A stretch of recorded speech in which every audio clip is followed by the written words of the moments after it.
Imaginez un monde où les dinosaures ressuscitent, un vélo vole devant la Lune, un homme se fait traquer par un requin qu'on ne voit jamais vraiment. Ces scènes-là, vous les avez toutes en tête, et elles viennent toutes d'un même rêveur, Steven Spielberg.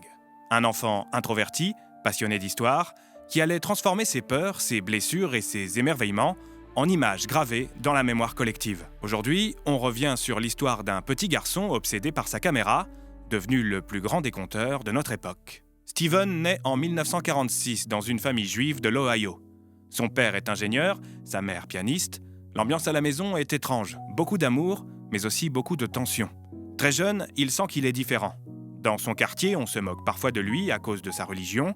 Il se replie sur lui-même, se construit un petit monde parallèle tout en légèreté qui lui permet de fuir les lourdeurs de son quotidien. Ce monde, il le filme. À 12 ans, ses parents lui offrent une caméra 8 mm, également appelée Super 8. Avec celle-ci, il se met à filmer tout et n'importe quoi. Ses jouets, ses amis, des scènes de guerre, des courses-poursuites. Il recrée même un crash de train miniature pour exorciser une peur d'enfance née d'un vieux film des années 50 qui l'a traumatisé.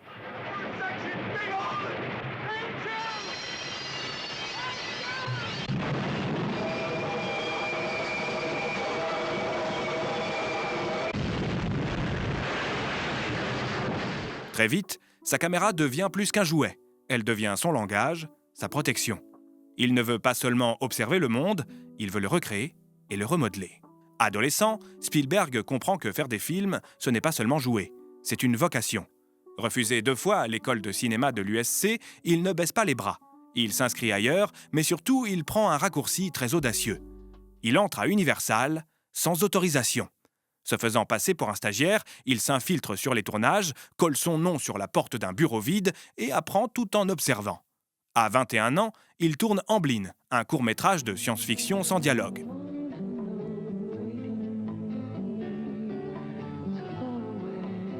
Ce mini-film discret va changer sa vie, si bien que quelques années plus tard, il donnera son nom à sa société de production.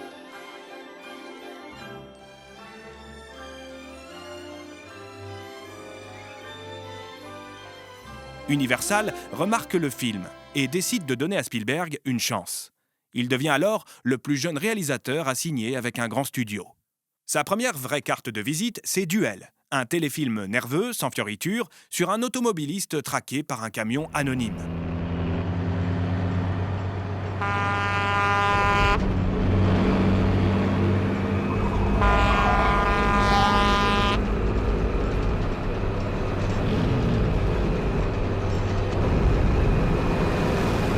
Pas de star, pas de budget, mais une tension à couper le souffle.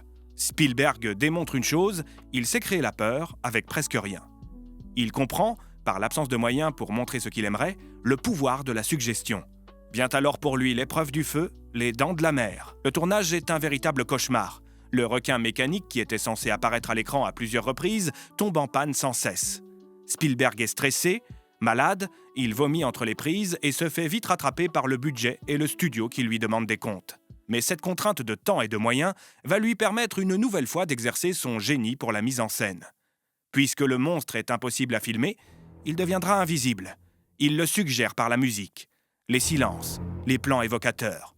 Les Dents de la Mer sort le 1er janvier 1976 et terrifie le monde entier.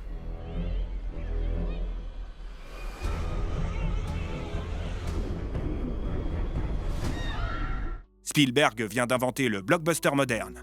Il a devant lui un boulevard et la confiance des studios. Spielberg ne veut pas donner que dans le registre de la peur. Ce qu'il aime, c'est l'émerveillement. Grandissant avec les films d'aventure, les aliens et les trésors, il veut raconter ce qui nous dépasse, toujours à travers des émotions humaines. Avec Rencontre du troisième type, il s'attaque une nouvelle fois à la science-fiction, délivrant encore un spectacle qui ne laissera personne indifférent. Remettant au goût du jour les codes des films d'extraterrestres qui étaient tombés quelque peu en désuétude après avoir cartonné dans les décennies précédentes. Ladies and gentlemen, this is a flying saucer.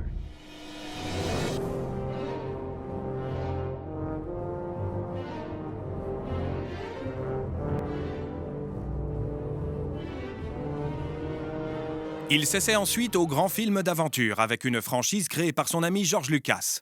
Ensemble, ils nous racontent les aventures d'un héros mythique au grand chapeau, à la langue bien pendue et au fouet bien pratique. Indiana Jones débarque en 1981 avec Les Aventuriers de l'Arche perdue. Un récit qui passe de la comédie familiale à l'épouvante, des énigmes à résoudre au combat haletant.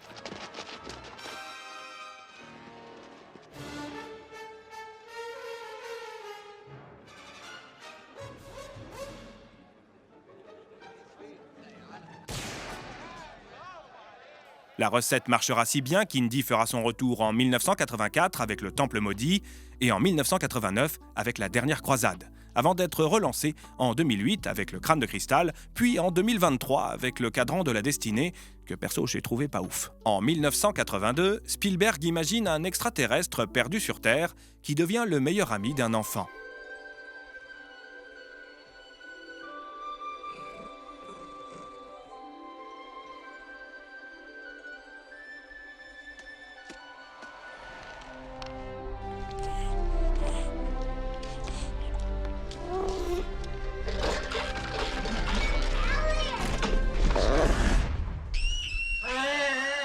E.T. est né de sa propre solitude, à la suite du divorce de ses parents.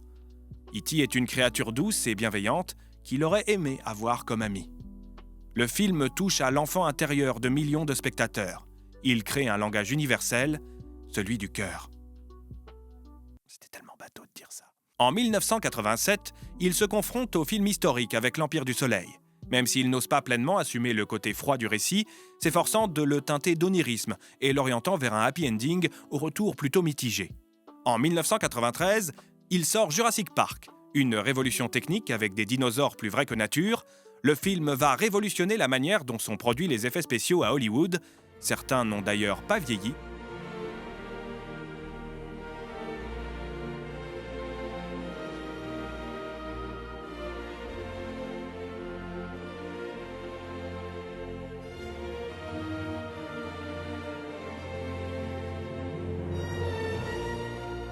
La même année, dans un tout autre registre, sort La Liste de Schindler. Un film en noir et blanc, brut, sans filtre.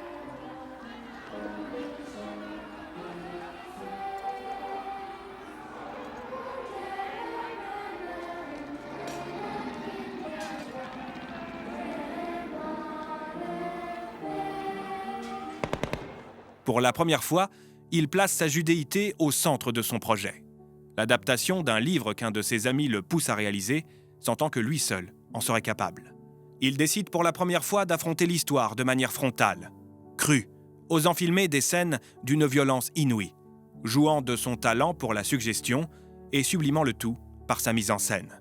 Le tournage est une blessure ouverte, mais ce film le transforme. Il dira que c'est grâce à ce chef-d'œuvre qu'il a pu se réconcilier avec lui-même. Le film a tellement touché Spielberg personnellement qu'il a refusé de regarder certains rushs. Dès lors, Spielberg navigue entre deux mondes. D'un côté, les films sérieux, dramatiques, à la mise en scène léchée. De l'autre, le grand spectacle. Mais dans les deux cas, il se place à la hauteur des hommes. Nous suivons toujours un soldat, un voleur, un scientifique, un président, un père de famille. Quelqu'un. Son cinéma devient une boussole émotionnelle. Il ne montre pas seulement ce qu'il voit, il exprime ce qu'il ressent. Aujourd'hui, Spielberg continue de tourner, de chercher, de raconter. Son héritage, c'est bien plus que des films. C'est la démonstration éclatante qu'un enfant timide, entre deux cultures, peut réenchanter le monde. Il a fait de la peur une aventure, de la solitude une poésie, du passé une lumière lointaine. Et vous, quel est votre film de Spielberg préféré ? Dites-le nous dans les commentaires. C'était Geoff, fin de tournage.